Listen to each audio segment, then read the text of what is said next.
बिस्मिल्लाहिर्रहमानिर्रहीम। Health partner TV देखने वाले तमाम मुअज़्ज़ज़ नाज़रीन मोहतरम को मेरी तरफ से अस्सलाम वालेकुम। उम्मीद करता हूँ आप सब दोस्त खैरियत से होंगे। अल्हम्दुलिल्लाह आपकी दुआओं से मैं भी ठीक हूँ। फ्रेंड, आज की वीडियो में जो चीज़ आपके साथ शेयर करनी है वो है हनी यानी कि शहद। उसके फ़वाइद क्या हैं और उसकी पहचान क्या है कि ये खालिस है या इसमें मिलावट शुदा है। तो फ्रेंड, सबसे पहले हम अपने रब कायनात का शुक्र अदा करते हैं जिसने इसमें शिफा रखी है। उसका जितना भी शुक्र अदा किया जाए वो कम है, अल्लाह पाला का।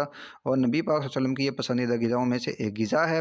तो इसके बहुत से वैसे तो फ़वाइद हैं। सबसे पहला फ़ायदा जो मैं आपके साथ शेयर करने जा रहा हूँ, अगर आप 1 चम्मच रोज़ाना की बुनियाद पर रेगुलर आप शहद का इस्तेमाल करते हैं तो आप कभी बूढ़े नहीं हो सकते, यानी कि आप तंदुरुस्त जवाना रहेंगे। और दूसरे नंबर पर हमारी जो अज़दवाजी ज़िंदगी के लम्हात होते हैं वो भी बहुत ज़बरदस्त तरीके से हम उसको इंजॉय कर सकते हैं। और तीसरे नंबर पर अगर हम मोटापे से परेशान हैं तो हम 1 गिलास में 1 शहद का चम्मच इस्तेमाल करके उसके ऊपर 1 लीमू हम उसका रस ऐड करके अगर हम रेगुलर इसको पीते हैं तो कुछ ही दिन में हम मोटापे से निजात पा सकते हैं। और तीसरे नंबर पर वो ख़वातीन जिनको हमल वगैरह होता है और चाहती हैं हमारा बच्चा तंदुरुस्त और ज़बरदस्त पैदा हो और ख़ूबसूरत हो, तो वो भी इसको इस्तेमाल करें। 1 चम्मच रोज़ाना शहद का पानी में मिलाकर आप पीती रहेंगी तो इंशाल्लाह आपका बच्चा जो है वो ज़बरदस्त सा पैदा होगा और ख़ूबसूरत पैदा होगा।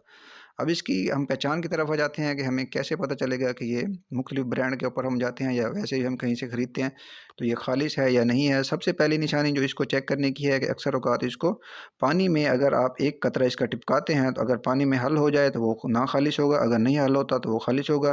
दूसरा नंबर, अगर आप नमक में इसको ऊपर रगड़ते हैं, नमक इसके अंदर, तो अगर नमक का जायका अंदर आ जाए तो फिर ये 2 नंबर है। अगर नहीं आता तो वो ये शहद जो है हमारा खालिस है। तीसरे नंबर पर अगर हम इसमें फ्रिज में किसी बोतल या किसी और चीज़ में इसको महफूज़ करके रखते हैं तो ये फ्रिज में जमता नहीं है, यानी कि ऐसे ही पड़ा रहता है। तो अगर ऐसे पड़ा रहे तो ये बिल्कुल ठीक है, अगर जम जाए तो ये 2 नंबर है। नाज़रीन मोहतरम, उम्मीद करता हूँ आज की ये शेयरिंग आपको अच्छी लगी होगी। अगर वीडियो अच्छी लगी हो तो वीडियो को लाइक करें और चैनल पर नहीं हुए तो चैनल को सब्सक्राइब करें। मिलते हैं नेक्स्ट वीडियो में, तब तक के लिए दीजिए इजाज़त। अल्लाह हाफ़िज़।